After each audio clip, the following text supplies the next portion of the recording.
thank you so much to eBay for sponsoring this episode of Making Moves. Whether you're searching for the latest sneaker drop, that iconic handbag, a timeless watch, or your next piece of classic jewelry, eBay authenticators are there verifying every detail of your purchase. Yep, we're talking each inch, stitch, tick, facet, and clasp that make the piece you're searching for worthy of your collection.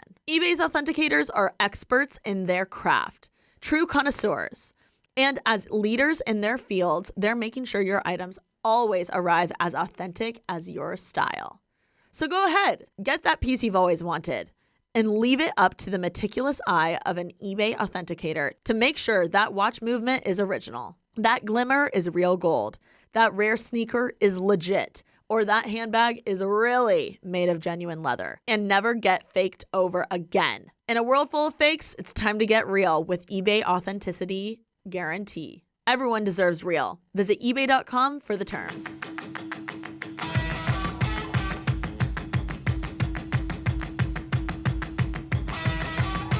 Hey guys, welcome back to another episode of Making Moves. I'm here with someone I'm a huge fan of currently, Miss Morgan Riddle. Hi.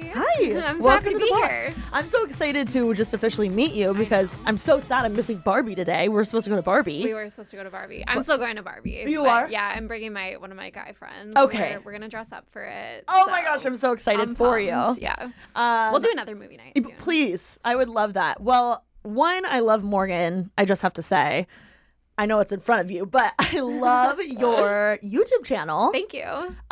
One, because I feel like you're, in a way, bringing like YouTube back. Because you think? Yeah, because I was like kind of getting bored as a viewer. Yeah.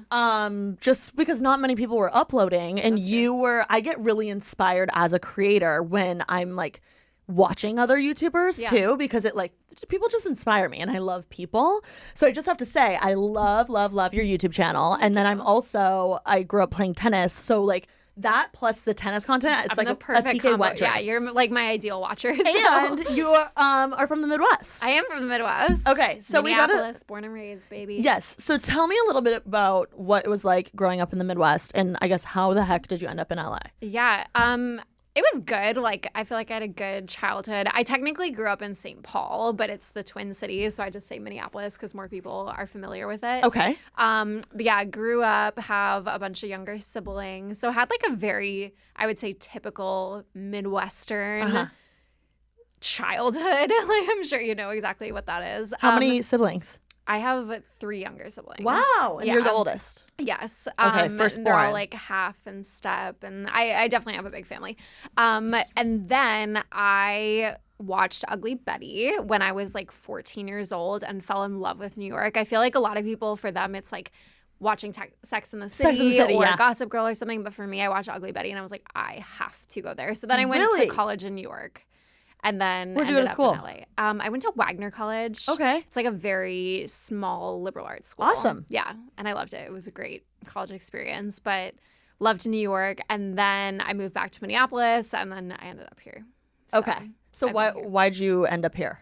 Because it was March of 2020. Wow. If you remember that month there's a lot going on that month in the world. And I actually originally was planning to move back to New York. And then you know, the world just got a little crazy. New York was like ground zero for all of that at the time. And I was like, I cannot stay in the Midwest for all of this. And I had one friend out here in LA and I called her and I was like, I think I want to come to LA. I can't go to New York anymore, but I have to get out of Minnesota.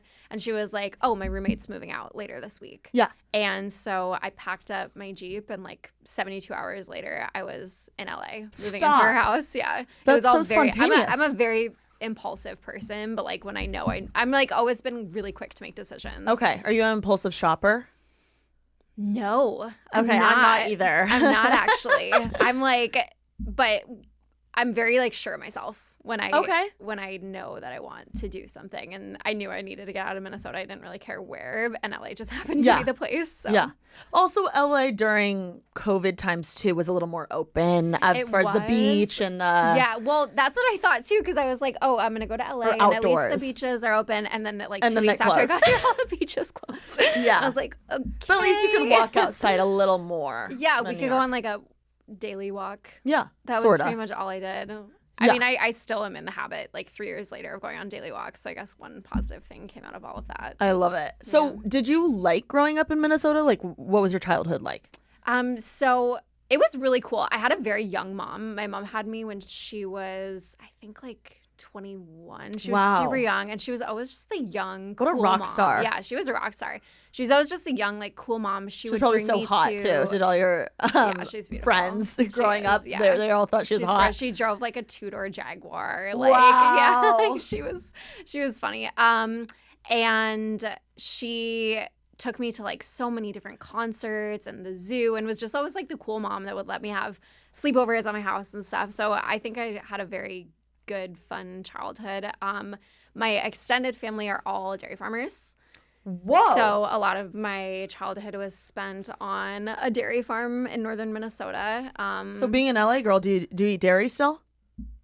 Like cheese and stuff. Okay. I wouldn't drink straight milk anymore because I don't know. I just prefer oat milk. Well, you got the hookup. I don't have anything like against milk, but when I go back home to like the farm where it's like fresh milk that morning, of course I'll drink that.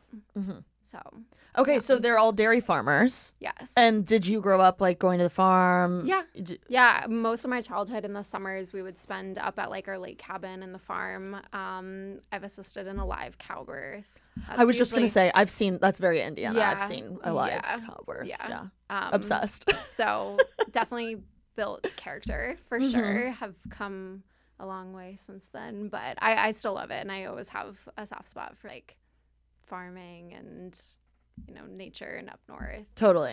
Even though that's not so much my aesthetic now. Yeah. Like it's home. Would you, or how would you say your high school friends or peers would describe you like in high school?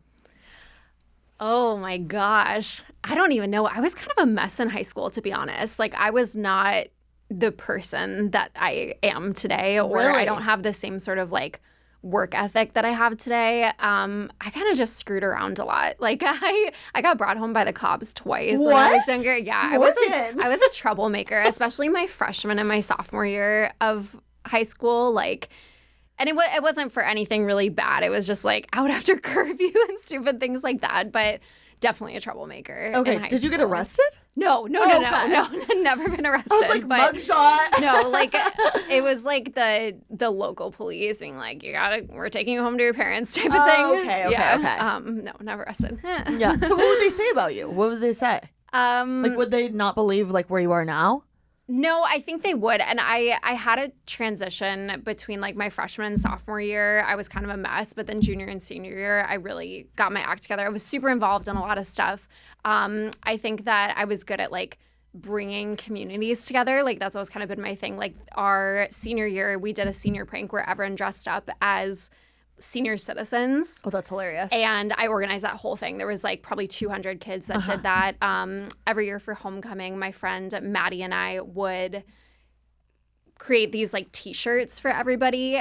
So girls would place orders. So us would be walking around like the hallways with like thousands of dollars in cash for these homecoming t-shirts. Wait, cute. So you're very like social chair energy. Very much. Okay. Yes. Yeah. That's how I think like people would mostly describe me. I think Were you a fashion girly?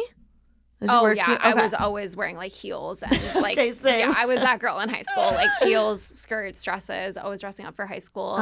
And I think I was always nice to everybody for the most part. Like I hope that there's no one from my past. I can never say I was like a mean girl in high school or anything.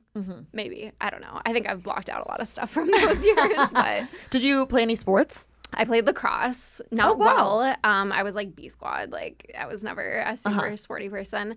I did speech and debate and musical theater. Okay. So I was much more like a theater kid, speech kind of girl. And did you ever, when you were in high school, did you ever see yourself wanting to be in entertainment or in fashion or anything like that?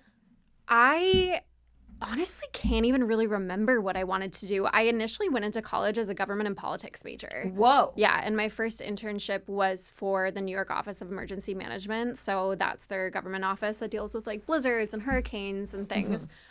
So I think in high school I was kind of aiming to do something like that. Is that how you kind of got into the reporting? type of stuff? I know I've always been good at public speaking and like speech. Well, speech and debate. Yeah, speech and debate. Like that's really hard to do. Grew my skills with that, which has now translated into like being able to talk well on camera for YouTube and everything. But yeah, I think like some sort of like news reporting, broadcasting was always kind of in my realm, but for the most part, I just had no idea what I wanted to do with my life. Yeah, like the most who of us. really does at 18, you know? What tips and tricks did you learn in speech and debate that you feel like you use now?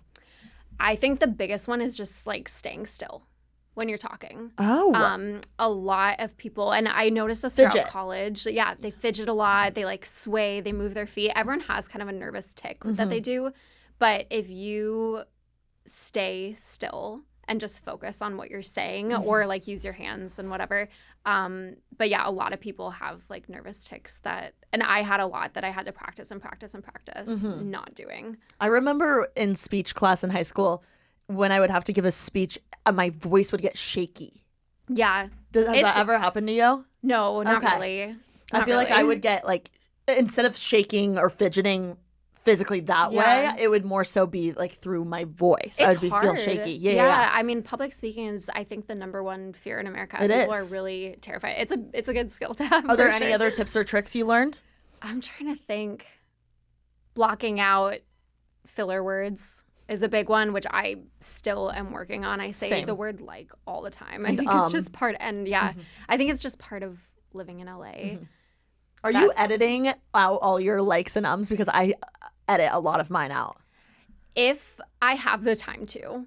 Okay, sometimes it's just so much. But yeah, when I'm watching it, I always think, oh my God, do I say it that much? I know. I have a podcast and really self-aware. Oh yeah, it's embarrassing. Yeah, it but is. I think it's just unfortunately the way I guess it feels like we need to fill up the space. It's a modern dialect thing. Yeah, I have a hard time with awkward kind of silence or pause. I feel like I'm always thinking the next thing, and I don't know. That's just how I feel like I converse. But I need to get better at things are a little awkward sometimes, or it's okay if there's a beat. Yeah, it's also who we're around too, because I think you and I obviously probably spend a lot of time with 20-something girls who all talk very similarly. So you just get in the habit of it when you're around people. I totally agree. Okay, so Midwest girl turned city girl. Is there anything, or I guess what roots have you brought with you to being a city girl now from the Midwest? Or what things have you instilled in yourself that you feel like is just like a Midwest thing? I would like to say I'm relatively humble. I feel like that's a Midwest thing. My whole family is like Lutheran Norwegian, and they're like the most humble people ever. So I'd like to say humble and just being nice to everybody. Like, I don't think that people would describe me as a mean person. I hope no one would describe me as a mean person. But like we were talking about before, I think people from the Midwest are just generally kind people. It's also so normal in the Midwest to like, you'll be walking in the grocery store, someone's walking out, and they're like, hey. And you're like, hey. Like, oh my God. If someone did that to me in LA, I would just fall over and be like, what did I do? No, like, my mom came to visit me like 6 months after I moved to LA, and we're walking down the street in like mid-Wilshire area, and we walk past this guy, and she's like, hey, good morning. And I'm like, Mom, you don't do that here. My mom in the elevator. She'll get in the elevator in my apartment building and be like, hey, how's it going? I'm like, oh my God, they're my neighbors. Like, they're probably like, who is this lady? I know. I get embarrassed about it sometimes, but honestly, the older I got, like, that's the way to do it. It's sweet. It is. It really is. And you never know what sort of interaction you're going to have with someone until you put yourself out there. That was actually one of my New Year's resolutions this year, is just talk to strangers more. And I agree. I love that. Yeah. You never know how it could brighten your day or someone else's. Yeah, you're exactly right. Well, speaking of putting yourself out there, you are an internet sensation, let's call it. I don't know if I would say that. Or you know what I mean. You put yourself out there on the internet. Yeah. And you've really taken the plunge into this YouTube thing. And I know you've said in a few podcasts that you made that a huge priority. Yes. When did that start, and why did you want to jump into that deep end? It's actually crazy. So it was November of last year, I started thinking about the fact that I wanted to do YouTube. And the reason that I had any interest in it at all is because I love video editing. Whoa. Yeah, that was always. Is that from the broadcasting stuff? No. So the summer after my freshman year of college, I got hired by this super bougie summer camp in Big Bear, Lake Arrowhead. No way. What summer camp? It's called Pally Adventures. Oh, sick. I love camp. I was a camp kid. No, I was a camp kid. And do you know how to make friendship bracelets? Of course. Oh my gosh, I was just doing that. Yeah, we should do it. A friendship bracelet night. I would love that. I'm such a camp kid, and both of my parents were camp counselors. Shut up. Yeah, my name is actually. I was named after Lake Morgan at a summer camp that my mom used to go to. You're a camp legend. Yes, I'm like a big summer camp girl. Your parents did some purpling. A lot of who I am today, I think, is because of summer camp as a kid. No way. So anyways, the summer after my freshman year of college, I was trying to figure out what I was doing that summer. And my mom was like, go be a camp counselor somewhere. It's so fun. And I was like, I don't know if I want to go to like northern Minnesota. And she was like, why do you think you have to stay in Minnesota? There's summer camps all over the country. Just apply to them. And so I applied to one in Hawaii. I applied to one in Colorado and then one in California. And I got a job at all of them, which if there's any like high schoolers or college students listening to this, apply to summer camps around the country because they will pay you to go and you can live in this place and meet all these people. Also, it's great social experience. Yeah. I swear the reason I am comfortable in like big rooms now and speaking to like all these like scary creators or like people I don't know is because of camp. It is. Because you're just thrown in with a bunch of people you don't know and you make some of the best friendships ever. Yeah. And I swear it's because I'm a camp kid. Yeah. No, camp is like very good character building as a child. Thank you so much to eBay for sponsoring this episode of Making Moves. Whether you're searching for the latest sneaker drop, that iconic handbag, a timeless watch, or your next piece of classic jewelry, eBay authenticators are there verifying every detail of your purchase. Yep, we're talking each inch, stitch, tick, facet, and clasp that make the piece you're searching for worthy of your collection. eBay's authenticators are experts in their craft, true connoisseurs, and as leaders in their fields, they're making sure your items always arrive as authentic as your style. So go ahead, get that piece you've always wanted and leave it up to the meticulous eye of an eBay authenticator to make sure that watch movement is original, that glimmer is real gold, that rare sneaker is legit, or that handbag is really made of genuine leather, and never get faked over again. In a world full of fakes, it's time to get real with eBay Authenticity Guarantee. Everyone deserves real. Visit ebay.com for the terms. So I went to work at this camp and it was so fun. I just got to be a kid again. Like we weren't allowed to have our phones for 12 weeks. Everyone who was working there was like Australian or English. Wow. They bring a lot of people from outside the country. So it was super fun. But I was a counselor. So I had a cabin of like 8-year-old girls. But then I also was a videographer for it. And that summer I was working on a team of people who were all very skilled video editors. And I'd had some experience in video editing just at like school. And I actually did YouTube when I was like 12 years old. I made really cringy music videos. So did you watch YouTubers? No. No way. No, I was never like a big YouTube watcher. Okay. But so that summer I was working with this team of super skilled video editors and they just taught me That's a bunch amazing. of stuff during that summer and I really loved it. Because the camp videos are lit. Yeah. They were like editing. 20-minute like highlight reels. Yeah. And like this summer camp was like all celebrity children. Like Get David out. Beckham's children went there. There was always celebrities like showing up and dropping their kids off. How much was the camp to go? $3,000 to send your kid there for a week. Wow. That's expensive. Yeah. But it was truly just the best experience. And so I got super into video editing there. And last year I was doing Instagram and TikTok, which I like, but I wouldn't say I felt super fulfilled. And I was like, I just need to do something more. And like I just said, I was never really a YouTube watcher. Like I just never really sat down and watched other people's videos. Mm-hmm. I know a lot of YouTubers, their origin story is, well, I grew up watching YouTube and so-and-so on YouTube. I didn't. I never really did. But I knew I liked video editing. So I started looking for podcasts. Mm-hmm. And I listened to a few pretty basic episodes. Yeah. And they were talking about YouTube. It was one of like the only podcasts that I could find that was really like diving into YouTube and kind of the background of it. And that actually kind of made me plunge into no way doing YouTube. Yeah. That's awesome. I messaged out to Alicia a yeah, couple she weeks told me. ago. Yeah, I love that. She had mentioned my channel because I was like, that is a crazy full circle moment. It's always a great reminder. Like when shit like that happens, I'm always like, you never know who's watching. Yeah, no, that was crazy. Prime example with the PB girls, it's like, holy shit, Lana Del Rey watches their stuff. You know what I mean? Like that's crazy. That video was so funny. Like in Lana Del Rey in her accepting speech was like, shout out to the vloggers that got me through COVID. Yeah. Like that's insane. No, it's so crazy. And you just never know. And it's crazy because our friend Ollie is like the biggest Lana Del Rey fan. Aww. And I don't know. It just it really is true. Like you never know who's watching, and that is such a cool full circle moment. Really full circle. I like had to message her because I was like, it's so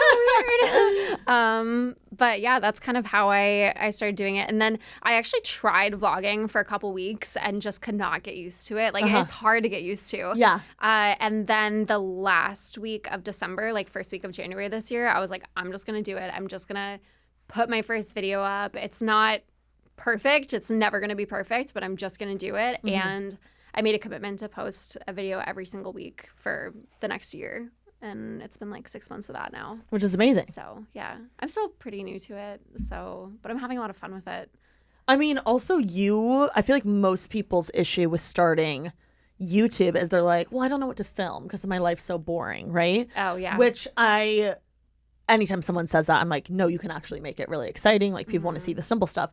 But an advantage you have is your life is not even close to being boring. Whack. Like it's wackadoodle. Yeah. Like you are on the go 24/7. You have this insane life. You have this insane, like I feel like you're Hannah Montana sometimes because you have this like influencer life, and then you have your Midwestern life, and then you have obviously the tennis. Mm-hmm. I'm like, do they call tennis girlfriends wags? I don't know. They do. Okay, they do. Yep. You're a tennis wag. I'm a tennis wag. That's crazy. Yep. Which is also a whole other, I mean, I grew up in a sports family, so I'm very familiar with just wags in general with, the NFL, the NBA, but I've never really seen the POV of a tennis player's wife or girlfriend. Yeah, I don't think anyone had until I started posting content. And you really were the originator of that, I feel. Yeah. So tell me a little bit about that. What's your origin story of you and Taylor? Did I see that you met on a dating app? We met on Raya. Okay. I'm like, you know what? That gives me hope. Yeah. I mean, like, does he have some hot friends he can set me up with? Yeah. I mean, you want to come to a tennis match? I will. I actually will. Please do. Yeah. So we met on Raya because, like I said, I moved to LA during the pandemic. I didn't know anybody. I didn't have any friends. There was no way to meet people. And my friend was like, oh, you should just try out this app. So I was like, yeah, whatever. He was like the second guy I met on it. Shut up. Yeah. I got pretty lucky with it. And how old were you when you met him? I was 22. Okay. Are you guys the same age? Yeah, we are. So yeah, we just had our 3 years. And what was the conversation like? Did he slide in? Did you slide in? Like, what did that look like? He pestered me for weeks. Shut up. Yeah. I'd moved to LA and I just wasn't super interested in dating. Like I'd recently gotten out of something with someone. I was like, I'm ready to be like hot and young and in LA. You're like, I want to be at One Oak. Yeah, no, literally, that was the goal. I was like, I'm 22, but then get me to hide. Obviously, COVID kind of messed up those plans, but yeah, we matched on Raya, and then I ghosted him for a couple weeks. Like, there was probably like 5 messages that I didn't respond to. And were you like, because Raya, for those of you that don't know, is supposed to be quote unquote celebrities, famous people, high profile people. Were you at the time, aware that he was like a professional tennis player? No. Okay. I didn't even know what the ATP tour was. And you didn't even know what that meant or anything? No, I thought I don't even think I would know what that means. Yeah, no, I saw that he had a photo of him playing tennis and I was like, oh, cute, he's on like a college team. That's literally what Look at him now. I know. Yeah, so when we first met, I didn't know anything about tennis. Okay. Like I don't even think the first time we hung out I like asked him about it. But he was playing like full-time professionally at the time? He was okay. at the time. And he was 22. He was 22. That's crazy. Where did he go to college? He didn't. Oh, so he's just been playing tennis. Straight into the professional tour when wow. he was like 17. Yeah. Okay, so he has to be really good to do that. Yeah, so where was your first date? We picked up sushi from Katsuya, which we still get often. And Yum. he lived like an hour away from me and I refused to drive that far. So I was like, if you want to come pick me up and like, then we can go back to your place. So he drove an hour to me. We picked up sushi. we went back to his apartment and I made him watch Midsummer. I haven't seen that. What is that? It's a really messed up horror movie, like traumatizing horror movie. Because I was like, I wasn't trying to impress him in any way. I wanted to watch this movie. I'd seen it before. I knew how messed up it was. And I was like, this will really be the test if he's into me. That is hilarious. It is messed up. I'm sure the whole time he was side-eyeing me like, what is wrong with this girl? Shut up. So that was our first date. And were you kind of into it? Like, what was the vibe? Yeah, I thought he was fun to hang out with. Was there any kiss at the end of that during the movie? We kissed that night when he dropped me off. Okay. I made him drive me back home. Was there any little, like, cuddles during this jump scares of the movie or anything? No, I don't think we, like, really cuddled or touched or anything. Okay. And then... I'm dying you made him watch that movie. Yeah, it was... Looking back, I'm like, why would I think to do that the first time hanging out with a guy? But whatever. Did he drop you off? He dropped me off. Wow. Yeah. And then I think we hung out like every single day for the next 6 months after that. No way. And this is during COVID? This is during COVID. And were you posting already? Did you already? Okay. No, I was still working a corporate job. Shut up. Yeah. Wow. Okay. So he was taking a break from tennis too at the time. Like the tour paused during COVID. They weren't having any sports or anything. So I was working corporate. He was like kind of practicing at private courts, but they couldn't really practice because people couldn't touch each other. And yeah, even the ball. If you touch the ball. Yeah. And then the tour started again September of 2020. And that was the first time that I went to a tennis event. And I was like, oh, okay. This is what this is like. Okay. Were you like, oh shit, he's a big deal kind of thing? Okay. Yeah. I don't think I understood at the time, but he's told me now. I remember when I went to his apartment the first time we ever hung out, he had this USA jacket like thumbtacked to the wall, and it looked so out of place. And I was like, what a weird decor thing. And then like a year later, he told me that right before I'd come over that night, he'd thumbtacked this jacket on the wall to try to impress me that he was on like Team USA. I kind of like looked at it and I was like, ew, that's an ugly decor. Shut up. Men are so funny with their decor, so like flags. Funny. Like, why do men love flags so much? I don't know. Oh, the Barstool flag, like trauma from college. Yeah, exactly. Yeah. Wow. Okay, so what's the story about how you started posting and then, documenting his essentially crazy life? Yeah. So... And now your crazy life. Yeah. Interesting story. I never meant to do it. I never had like interest in doing social media full time. I had ended up just posting a TikTok for fun that like blew up overnight. Yeah. And that was pretty much it. We were in Australia in January of 2021. I was still working a corporate job, but wasn't super happy in it. I quit that job during Australian Open. And the day that I quit it, I posted a get ready with me for a tennis match video on TikTok. I think I've seen that. Yeah, it TikTok. was like the OG one. Yeah. And I almost deleted it like an hour later because I was like, oh my God, this is mortifying. It has no views. Like, it's weird to put yourself out there like that when you haven't before.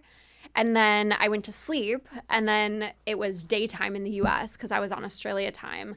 I guess it blew up like in the U.S. while I was sleeping, and then I woke up and it had 1 million views. And then I was That's insane, Morgan. Yeah, it was crazy. And then what were you thinking? Did another one, and then I did another one. I was like, well, I'll just roll with it because. Were you excited? Yes, but I don't think I really like believed in myself to do social media full time. So I was like, I'll just post these for fun. Like, it was fun to make, like I like fashion. I like making stuff about tennis. So at the time it was just fun. Yeah.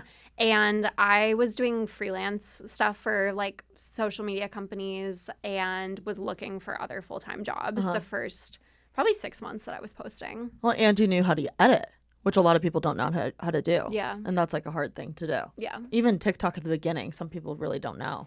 That's true. Yeah, I guess I had a one-up on there, but... Were you familiar with tennis at all before you got into the world of dating Taylor? No. Okay. I didn't know a thing about it. So what makes you guys such a great match or such a great team, LOL, at these being like tennis terms? Because I was watching Breakpoint on Netflix, and it really seemed... I loved, honestly, the way they portrayed both of you guys, but... I really loved how specifically Taylor said we're like a team. Yeah. And what makes you guys a great team? Like, was that intentional? Yeah, we just get along really well. Like, I think a lot of couples would really struggle to spend 35 weeks a year in a hotel room together. Like, that's a weird... Even traveling, you get to know each other, like, the nitty-gritty. Oh my God. I've always said, like, one of the best ways to get to know a new relationship is go on a trip together, because that can really make or break a couple. Absolutely. Like, traveling is very stressful. It's hard. But we're like polar opposites, honestly. Really? I'm super, super high energy, super social, very type A. He's very type B, kind of antisocial, very shy, like kind of a homebody. So we balance each other out really well in that sense. I also now kind of just help him keep his life together, which is much needed on the tennis tour with the crazy schedule and stuff. And he's blown up over those last couple of years. Yeah. Yeah. I mean, from when we started dating to now, like, both of our lives have changed very drastically. Just both of you. Of his success in tennis. What is crazy. is he currently, I guess, ranked in tennis world? Like, for someone that's watching this and is like, I have no idea what that means. 9 in the world. That's insane. Yeah. Who's number 1? Carlos Alcaraz. Wow. I mean, that's crazy. Yeah. And you guys just got back from an insane week or couple of weeks in Wimbledon. At Wimbledon. Yeah. So Wimbledon's like the oldest, most prestigious, most famous tennis tournament in the world in London. It's so fun. It's like the Super Bowl for tennis. Yes, exactly. There's so many celebrities. The fashion there is amazing. If you win Wimbledon, your life changes overnight. How much does the winner of Wimbledon make? I think $2 million. I think about $2 million. Which is crazy. Honestly, I thought it would be more. I mean, that's a lot of money. But what's crazy is I feel like even the endorsements and the insane shit that comes with it. Yeah, if you win Wimbledon, like, you make $2 million in prize money, but you'll make well over $20 million in any sort of other sponsorships. And do you make money even if you make it far at Wimbledon? Yeah. Okay. Yeah. So how does that work? Every round that you go through, you win money. So I think first round, it's like $75,000. I mean, that's so great. Yeah, even to be there playing is like an insane honor, and you know, you have to be damn good. Yes.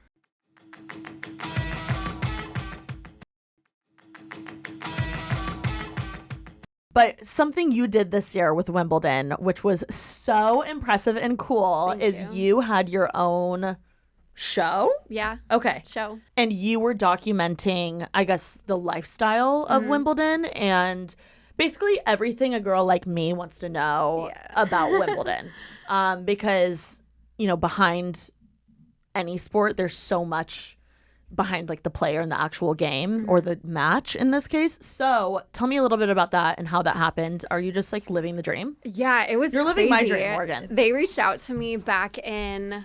Oh my gosh, what was it? I think it was like October, November of last year. So even before I'd started YouTube, they had reached out to me because Wimbledon last year, I had pretty much all my videos went viral that week because I was doing Get Ready With Me's.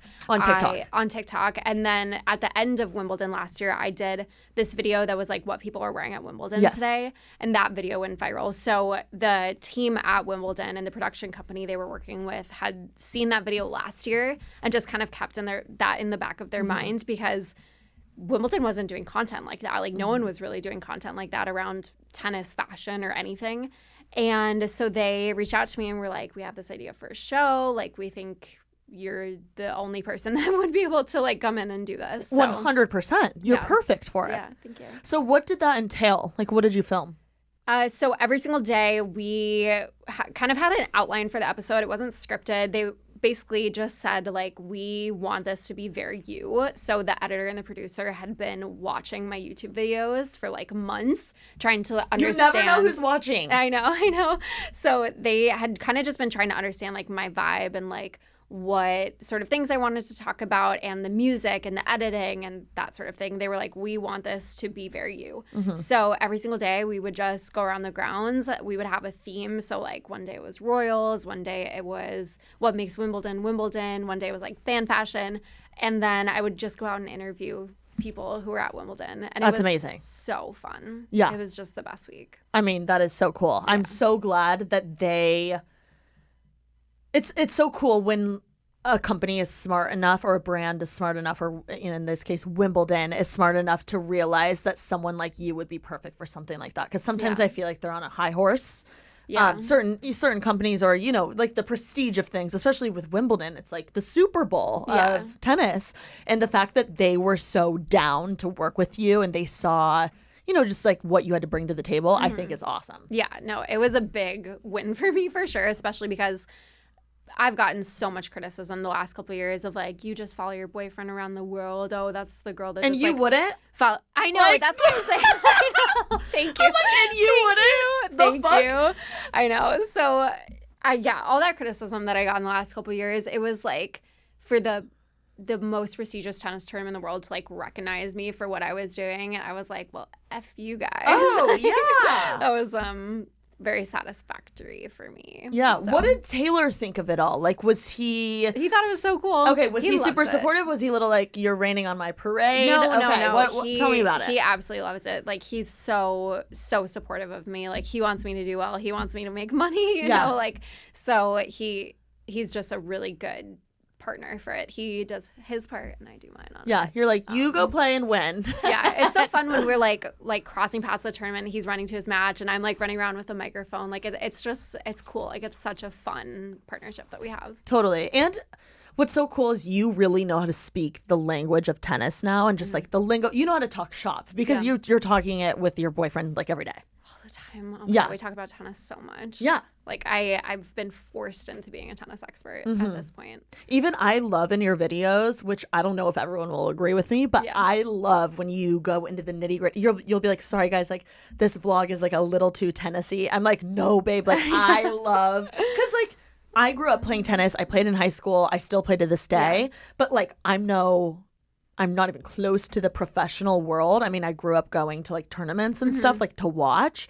And I still, like, I work with Wilson now, which is a dream come true, and things like that. Do you know what I mean? But I don't know the nitty gritty of, like, the ins and outs of Wimbledon. And, like, watching you explain it is so fun. It's kind of like, you know, when your, like, dad tells you to do your taxes and then it's, like, some cool girl is like, do your taxes. And you're like, okay, I'll listen to her.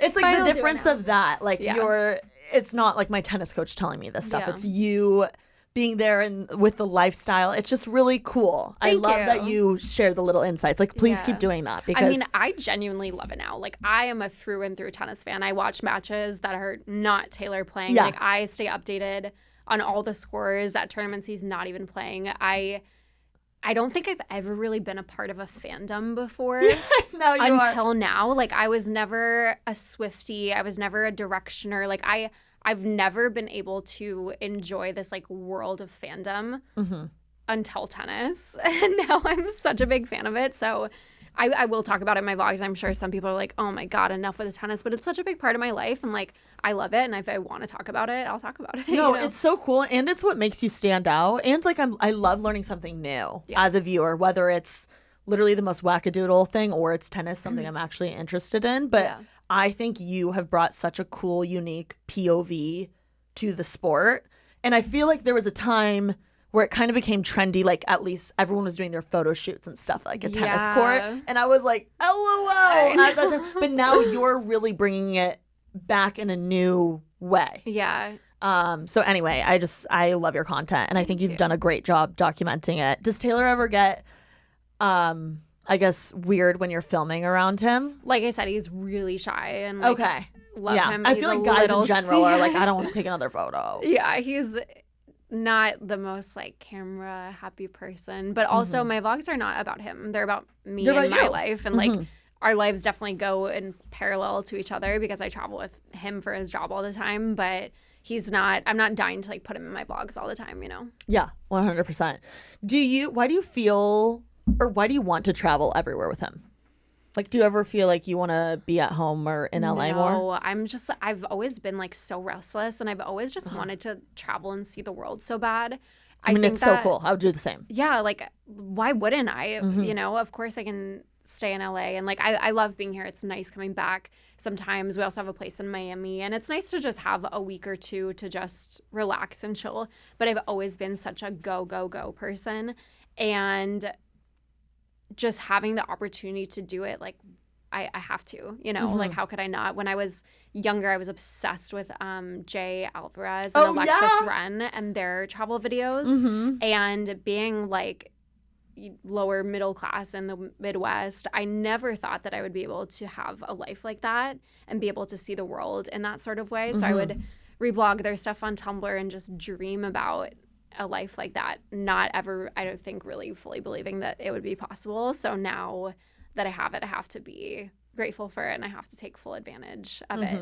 And when I travel with him, it's not like I'm just sitting in the hotel room and like going to his matches. Like I get out in the city, I see the world, I explore the different cultures and I try the different food and I go to a million museums and I take full advantage of the places that I'm going to. Yeah, I love that. I feel like also having a YouTube channel now, you're like, shit, I've got to make the vlog interesting. Yes. Like, I got to get out and do something cool because I'm like that too when I'm vlogging. No, I'm like, I literally said that in a video. Like, there were definitely weeks before I started YouTube where I have issues like anxiety or whatever, and I would have a really hard time leaving the hotel room, to be honest. And now doing YouTube, I do have to kind of force myself to get out and do things, which sounds unhealthy, but has actually been really beneficial for me because once you're up and you're out and you're doing things, you understand that that's much better for you, and you just overall have a better day than if you would have stayed inside and not done anything. Just getting out and about makes, I feel like, is so good for my mental. Yes, 100%. Even like getting up and doing my makeup and getting a cute outfit on,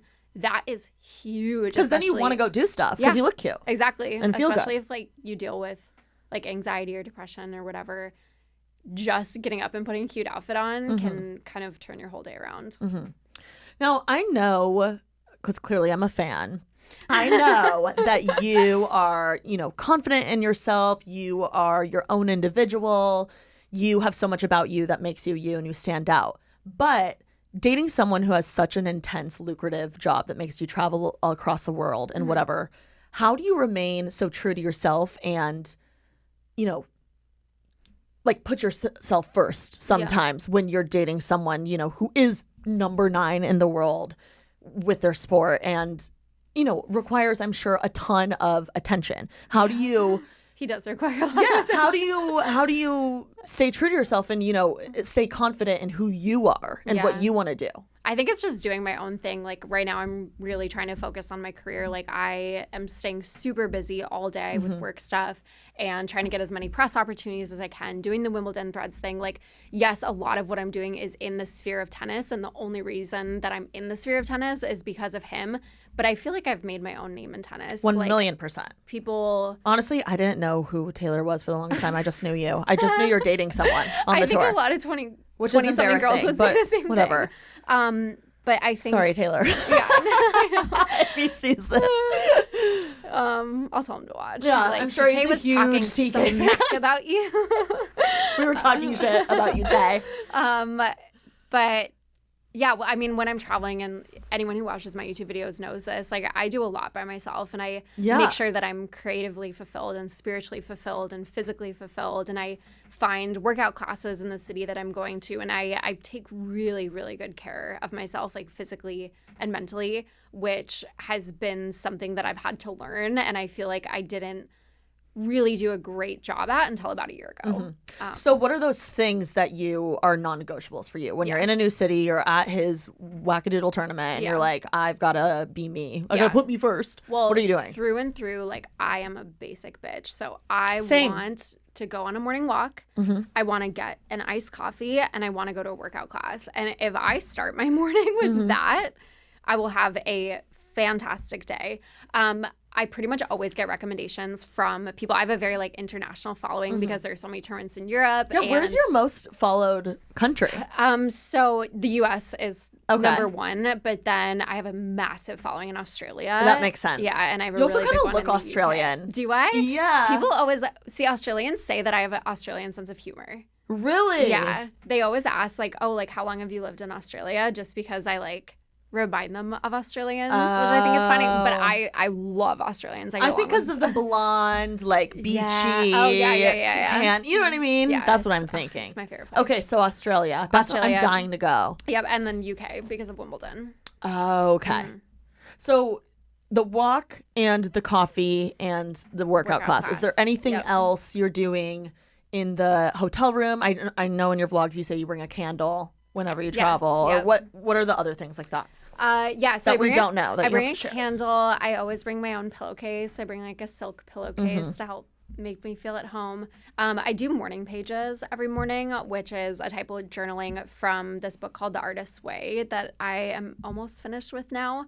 But it's just a 3-page kind of freestyle writing practice every morning that I do that I think kind of grounds me. And it's important to just keep those same habits and rituals so I don't always feel like I'm on a trip. It feels like This is just your life. Yeah, this is just my life, and it happens to be in different places all over the world, What do you mean you free write? Is there any type of prompt, or is it There's just no prompt. Okay, so you write, is that where you write 3 pages or something? 3 pages, okay. Yeah. It's called Morning Pages it was created by Julia Cameron. It's a really, really good, I've talked about it a ton. And you're writing anything? Anything that comes to mind. You literally can write the same word again and again for 3 pages. It doesn't matter. You just have to write 3 pages. Interesting. What would be an example of what you would write about? Well, I'm an anxious girly through and through. So a lot of times I wake up with anxiety or worrying about what I have to do that day or what happened the day before. So a lot of times it tends to veer towards this is what I'm stressed about. And that is helpful for me because if I get it out on the page, then it's not just ruminating in my head. I can just write it out and be like, okay, well, that's it. I don't have to think about it. And then sometimes I wake up and I write out YouTube ideas. It really depends on the day and kind of how I'm feeling. I would say recently the writing has gotten more towards the side of creative. Oh, okay, fun. Yeah. Can you draw pictures on your morning pages? No, it has to be words. Words. Yeah, definitely writing out just things that are much more positive than they were a couple months ago, which is nice to see that transition. That is amazing. What would you say generally is the root of your anxiety, or do you feel like you don't even know? Because sometimes everything all the time. Really? Yeah. I mean, it depends on the week. Sometimes it's do you get anxiety traveling? Not really. Sometimes a lot of people do. I would do. feel like I'm actually much more anxious when I'm home. Okay. Honestly, same sometimes. Yeah. When I'm traveling, I just because I have so much going on around me. I'm in a new place. And I think that's something that is really beneficial for me, dealing with anxiety. And this is something that Joe Dispenza has talked about, is that if you are doing the same things every day and you're thinking the same thoughts, you're going to continue to live the same life. But there's some places that I go to, for example, Australia, where I'm in this completely new environment and I feel like it changes me so much just because of what I'm seeing every day, who I'm talking to every day, the type of people that I'm around every day. And I think that pulls me out of my anxious state. Whereas when I come back to LA, I kind of come back to the same old, I struggle with sometimes comparison when I'm in Los Angeles. When I'm outside, I'm I feel like I'm not in my bubble anymore. And I feel like you said this in a vlog once. You were saying you don't really have social anxiety, but you have, because you seem like such a people person. Yeah, I don't have social Which anxiety. I'm the same, but sometimes I just get anxiety. I don't even know what it's about. Yeah. But I think sometimes the root of it is I'm in my bubble. I feel like I'm not doing enough here in LA or whatever. Sometimes that's the energy I feel. Yeah, that's a thing too, is when I'm on the tour, it's such an escapism because the tour is a bubble. It's a little traveling circus. It's the same people every single week, and then when I come back here, it's very different. Yeah, the comparison. It's Hannah Montana. Sure. You're literally Hannah Montana. Yeah, I know. Now, this is just a personal question. I'm who is paying for all the hotels, traveling, whatever? Yeah, the player pays for everything. The player does themselves? Yeah, tournaments. Whoa. So actually, most tournaments will cover hotel. Okay. But airfare and food and everything, the player pays for. So then when you were first dating, was he paying for all of your stuff to go? Okay. I'm thank God. Yeah, I'm not going to pay for it. I'm wow. I'm there to support you. Yeah. That's crazy. Yeah. It's a very expensive sport to play, which is why a lot of people who, if you're not in the top 100, you're losing money because expenses are so high. That's wild. Yeah. Because they're not only paying for themselves, they're paying for their physio, their coach, partner, So are they paying for their coach and everyone to travel with them? Yes. Whoa. They cover all expenses. And managers, agents, all of them? Very, very expensive to play. That is so of expensive. course they make a ton of money through Thank God. prize money and sponsorships. In Tennis World, what do they have? An agent and a manager? Just an agent. Just an agent. Most don't. And they help with scheduling and all of that, or not? Scheduling, booking travel, all the sponsorship deals, press, like everything runs through his agent. Mm-hmm. I can't imagine. And then the night before a match, is it very like zen in the house, or like I can't imagine being a dad? And do you know what I mean? And like having all these kids running around and like I saw it in Breakpoint. One of the guys was like, "You need to sleep in a different room." Yeah. Yeah. Is it very zen, or are you more of like it's just normal? It's just your life. Yeah, it's pretty normal. Like a lot of times we order food before a match. Like we don't like go out to dinner. It's like we're iPad kids at heart. So like we're both sitting in bed with our food. I'm watching whatever on my iPad. He's watching whatever on his iPad. But that's like how we make our life work, you know? It's very normal. Mm-hmm. As far as this job goes, being a creator, being now a YouTuber, and, you know, all the ups and downs that comes with the job, what do you feel like you struggle with the most with putting yourself out there on the internet? Gosh, that's a really good question. I feel like the most basic answer is to say like hate and criticism. But I feel like I don't get that much hate besides from the like tennis community of people that just don't like the fact that I make tennis content. That's so weird to me. Why do you think they get so mad? I've been asking myself that for years. I don't know. I think that they just hate the fact that I'm like blonde and an influencer. And because I'm those two things, anything that I do, they want to discredit me on, which is fine. People are allowed to have their opinions on it. I don't know. I don't really struggle with comparison to other creators. Mm-hmm. That's never been. That's great. Yeah. I mean, my whole like explore page on Instagram is just cartoons and cats. Like I don't like really like look at other people's content very much. I don't watch other YouTube videos, which I feel like has really helped me with YouTube, because when I was first starting, I was just doing it for me. I wasn't like comparing myself to what other people were doing on it, which I feel like was helpful for me. And so I kind of try to stick to that, because I feel like if I do watch other videos, sometimes I'm like, oh God, like that's really good, or like why didn't I think of that? Mm-hmm. And it's actually not great for me. I wish I could be more inspired. I'm very aware of myself, especially when it's like time to look at comments. Sometimes I'm like, I'm in a bad place. Let's not look at the comment section. Yeah. Not that I, again, get that much hate, but is it normal to see people right in front of your face being like, you look ugly today? Like, that's not normal. No, it's not. At all. Not. Or like, you suck at this. You shouldn't be in the tennis community. Like, that's not normal to read in front of your face on a daily basis. It's just not. And I can't imagine it's good for your mental in any way, shape, or form. But I will say most of the time when I'm watching other YouTubers, I'm only picking people I am inspired by. Yeah, like I'm not really watching. And if I find myself getting like weird thoughts in my head, like why am I not doing this or whatever, I'm like, let's turn it off. Yeah, I feel like that's what I have to do. I just like, I don't know. It's hard to like deal with the comparison and deal with hate comments and stuff, but I don't know. It was weird because when I was doing the Wimbledon Threads thing, that's when I got the most hate that I've ever gotten. No way. In my whole 1-year career as a content creator. But yeah, some of the comments were super brutal. And from tennis people? Community? It was on, so like all of my content went on the Wimbledon main Instagram, and the comments on those videos were like really nasty, but they didn't bother me at all. Like, they really didn't, because a lot of the stuff was so dumb and superficial that I'm like, you're not commenting on me. You're commenting on your perception of who I am, but I know also, that's not me. Your community of followers. No, it's not. That's like random. Yeah. So I feel like I see it sometimes this way. Like, they don't see you, not that it makes it okay, but they don't see you as a person. They're like, who's this Wimbledon girl? Yeah. Like, they don't see you as Morgan Riddle. I know. Do you know what I mean? Or like they don't see me as like deserving of it at all. And it's so dumb because these same people that are like hating on me on the Wimbledon thing are the same people who a year ago were commenting, get a job.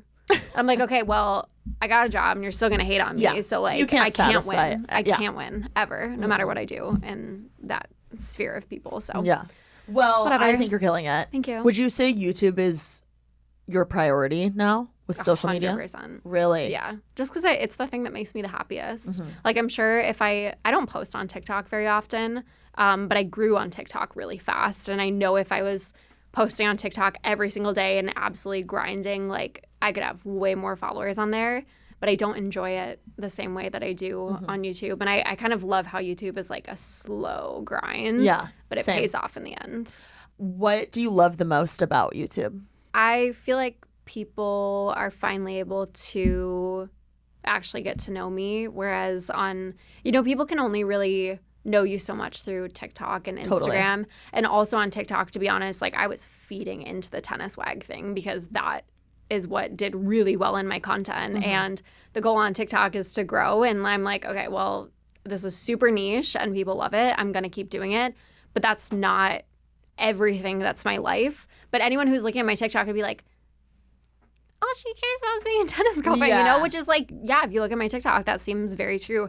But if people come to my YouTube and they can see everything else that I'm doing and that I'm interested in, that's valuable for me to like focus my attention on. What does your creative process look like when filming a YouTube video? Like, are you very intentional about what shots you want to get? Do you kind of write out an outline, or is it so random? Like, what does it look like? Yeah, not planned at all. Super random. Because all of my vlogs aren't like, I know something super popular on YouTube is like those videos that are like, become the best version of you and whatever. I imagine those are super like pre-planning and super time consuming, but all my videos are just vlogs. They're just vlogs. They're just me doing my daily life, which when I first was starting YouTube, everyone was like, don't do vlogs. Like, it's really hard to grow. Really? Yeah. That's crazy. Yeah. I'm like, who told you that? I know. People said it was like harder to grow with vlogs, like because they're not as evergreen. And also if you're new to YouTube and doing vlogs, like it's harder for people to find you. I guess that makes sense. Because the videos aren't super targeted, but I was like, not doing vlogs seems like a lot of work. So I'm just going to do this. And I enjoy just showing my like weekly life and doing the travel vlogs and showing cities and stuff. What about for title and thumbnail? Are you just coming up with that after the edit and everything? Yeah, my title is just, I'm like, what did I do this week? And then that's what I write in. And thumbnails all afterwards. That's actually something I really struggle with is thumbnail because I get so much video content. But I'm like, do I have any photos from this week for my thumbnail? It's me. Story of my life. God. I forget to pose. I always forget that. Right now, mine's all just like still photos from my phone. No, I was going to say I love your thumbnails. Thank you. Yeah. What do you do them on Photoshop? I do them on Canva. Oh, really? Yeah. Okay, I've been like interested in doing Canva lately because one thing I've been wanting to do is my friend the other day, she had this like Brandy Melville pizza. They sell food at Brandy Melville now at the Grove. Anyway, she like had this, her name's Emily. She's hilarious. She had this idea where she wanted to go with friends and she made a Partyful link. Do you know what Partyful is? Yeah. So I thought it was so funny, like to hang out with her friends. She literally made a Partyful link because she just wanted to see who would come. And she made, I'm assuming the thing in Canva. And I was like, I need to start sending Partyful links when I want to have like a craft night or like a walk or like a hike, whatever. And it made me interested in Canva. And I was like, I should start trying thumbnails Canva's in great. Canva. There's also a lot of like video editing that you can do in Canva Really? too. Yeah, you can like, they have so many like little graphics and stuff. Interesting. You have to be careful with it because I think a lot of people use stuff like that from Canva, so you don't want to have the exact same stuff as other people. But yeah, I think it's great for quick, easy video or photo graphics. Yeah. So for thumbnail, do you just pull from your photo album? Yeah. So I usually take like 10 photos from the last week and sort it together and try to make it look good. Yeah. And sometimes I get lucky with it, and sometimes I'm like, God, that's an ugly thumbnail, but I'm just going to put it up anyways. Well, what I struggle with is sometimes I just want to get the video up. So I'm like, oh, let me just get this up. But sometimes I'm like, no, this thumbnail is not good. I know. Like, that was me yesterday. I was like, this thumbnail sucks, but this video needs to go up right now. So I will have to say one thing. I hope this makes you feel a little better with, you being like, oh, this video isn't that good, which I struggle with this too, is like, you know what? That your Wimbledon video out of the entire year probably is like your season finale. Like that is like one of your best episodes, one of your best videos, right? Because it was a good video. Wimbledon, and it's like, duh, like that's your Super Bowl too, right? Yeah. But like, of course, there's always episodes in a show where you're like, that was a filler episode. Yeah, no, right? exactly. Like anime filler. Okay. I texted my mom yesterday. I was like, I think I'm in my flop era on YouTube. No, you are not. I'm hard on myself. I'm a very self-critical person. No, I'm actually invested. I'm like, I want to see the move. Moving is the best thing a YouTuber can do. Okay, I agree because my last apartment Taylor and I had been in since we were 22. It was not cute. It was not good for filming. Like, the walls were yellow. I don't know. So even the new place, like, just the aesthetic of it. And moving content is fun, too. Oh, my. Girl, I could come up with 15 titles for you right now. Like, one's like, decorating my bedroom. And then it's like, ordering furniture. That's a whole ass title. Redecorating our blah, blah, blah. Like, unpacking. That's one vlog. Like, you have so many titles. Look at, like... you to just write my titles for me. Well, me, and now we'll brainstorm some. But yeah, anyway, I'm excited for the move. How long are you in town? I know you're leaving for New York soon, right? Yeah, I'm here until August 1st. And then every summer I sublet an apartment in New York for the last, like, 6 weeks. And I just call it, like, my girl month. Is this just you? It's just me. Without Taylor? Nope. Yeah, Taylor's going to tournaments. I love that. So yeah, it's my girl month, and I go and I hang out with my girlfriends in New York. And then the U.S. Open soon. And then U.S. Open, yeah. So because I want to go to the U.S. Open. Oh, you should come. It's fun. It's so hot though. Oh my god. But it's super fun. So Taylor comes to New York like end of August, and so I'll see him end of August. But the next couple weeks are just for me. I love it. I go to New York and I have fun, and I become a feral street rat. I love it for a couple weeks and just get out of my system because the rest of the year I'm a grandma. Yeah, you should totally like make that a thing in your content as far as like girl month. Yeah, because like you are so in my head like wifed up. Like I want to see you be like single Morgan. No, you know what I mean? Like not actually, but like just do your girly shit. Yeah. I'm super excited. Last year I did it and it was just so needed at the time. Like I just needed a break from tour. I think I needed to like rediscover myself a little bit. And also when I went there at the time, like all of my content was about like tennis and stuff. And I think I kind of had this belief that I'm like, oh, people like only care about my tennis stuff. But then I went to New York and I didn't post anything about tennis for a month, and all my videos were like doing super well. Oh my God. Like getting like 1 million. And I think that was a big confidence boost for me too. Yeah. So well, I would love to see, like, you should make that your series, like Girl Month or something.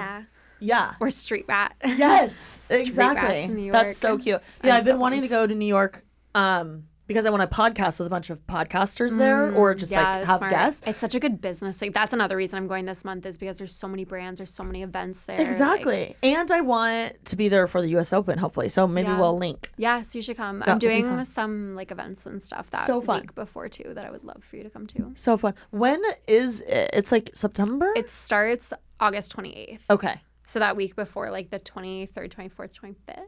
Is that the actual? That's like the pre-lead up, but that's where a lot of like U.S. Open events happen. Okay, so you should come through for those. Okay, maybe I will. You're making me excited. Anyway, last question, Morgan. It has been so fun having you here. Thank you. And I'm so excited to hang out. And I think you really are doing such cool things for the tennis community and just people like, 25-year-olds in LA. You're 25, right? I am. Okay. 25. Yeah, I love it. So, anyway, did you feel like you ever had a quarter life crisis? Not yet, but I think I'm about to because I turn 26 next week. Really? Okay, see, I had mine right when I turned 25, and I just turned 26. So we're really close. I have to get health insurance. I know, I just had to do that. It's terrifying. Dad? No, where's my dad? So last question is, what moves are you making in your life right now? Besides your literal move. I'm going to New York to become a street rat. I love it. That's move number 1. I am focusing on YouTube. I'm becoming a YouTuber. Obsessed. I want to get that 100,000 little plaque thing. Do you have one yet?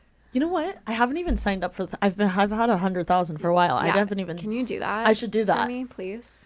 I should. Yeah. Yeah. I'm making moves towards that. And what are you at right now? I'm so shocked you're not at 100K. I think like 30,000. What? Yeah.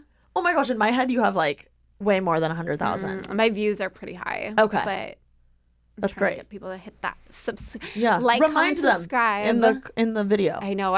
People always tell me to do that, and then I'm like, I film it and then I edit it out. You'd be surprised though, because people need to hear it like 20 times. I know. People are stupid. I know. Yeah. Slow build there for sure. Go subscribe to our YouTube channel right now. Please. Get to 100K. Okay, hit 100K. What else? Hit 100K. I want to do some cool like events. I just like meeting people in person. Like I'm a Same. people person, and I think the Wimbledon Threads thing made me realize how much I just enjoy talking to people and how much like joy that brings me. And I did one event in Australia this year, right before Australian Open. I hosted like a free Pilates class. Oh, so you hosting the event? Yeah, I didn't teach the class. But I basically just posted on my story, like, free Pilates class. Anyone who follows me, like, would love if you guys came. And so I got to meet a bunch of, like, my followers from Australia, and that was just really cool. So I'm making moves towards doing more events where I just get to, like, face-to-face meet amazing. people. Because in the same way that I hope that I've, like, affected a lot of my subscribers or followers' lives, like, I sometimes get messages from followers that I'm, like, you don't know how much I needed to hear that today. Yes. You know, so to be able to like thank people in person or just meet people that like have helped me get to where I am or helped me like build this dream career that I have, I want to give that back. I love that. Yeah. I want to come. Please. I would love that. I will. Anyway, I'm so excited for you. I think this is just the beginning. Thank you. And I sent you an audio message on Instagram. I was like, dude, you're going to blow up. I literally said that. And I'm saying it here now. I think Alicia and I said it here too. I'm saying it again. Morgan's that girl. Go follow her. Where can everyone follow you? Thank you. And subscribe. Oh, so my at is MOORRGS, Morgs, which I created when I was like 13 years old. Love. And I recently found this out that once you're verified, you can't change it anymore. So yeah, I didn't know that. I'm stuck with that. But yeah, Morgs on everything. It's okay. Or Morgan Most Riddle. YouTubers, like theirs is like, I mean, at least mine isn't like Lexi Cheer 10. That was my old email. I was Tree Hugger 731. Obsessed. Tree Hugger? Tree Hugger. I was like a peace sign t-shirt girly. Love. Always, yeah. Amazing. Okay, reduce, reuse, recycle. Everyone go follow her and be sure to make someone else's day this week. Love you guys. Bye. Bye.